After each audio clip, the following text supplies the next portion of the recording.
This is a 50,000-pound Rodman cannon, the largest used during the Civil War, and several were employed here at Fort Sumter. That is 25 tons of cannon, just the barrel. The rest of it weighed a bit more. The predicament the South found itself in, having decided to secede from the Union, this meant that South Carolina, every inch of it, should belong to South Carolina. The Federals refused to surrender the fort.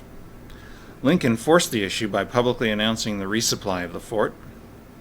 If South Carolina were to allow that resupply, that would be like an admission that, well, we aren't really serious about secession.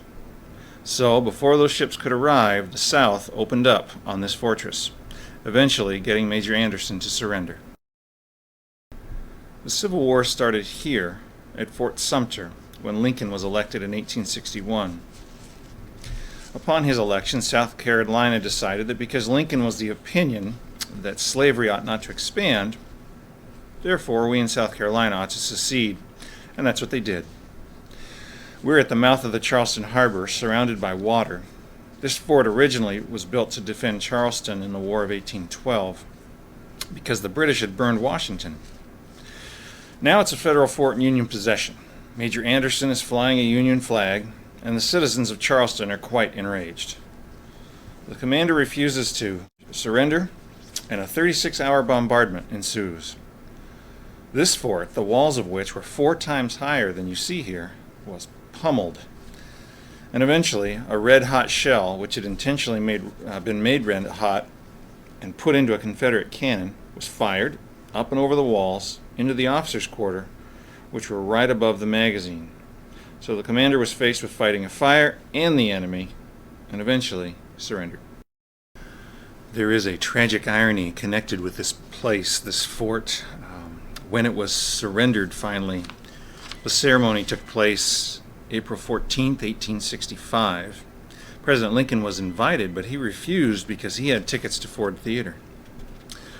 About 10 o'clock, Major Beauregard, who had returned to the fort, gave a toast to the health of the greatest president ever, and it was about at this time that President Lincoln was shot. The walls of Fort Sumter were 5 feet thick and originally over 50 feet high. You can see they've been reduced substantially. It wasn't the southern bombardment that reduced the walls of this fort, but it was the northern bombardment after the surrender. They spent the last 2 years of the war trying to assault this place unsuccessfully.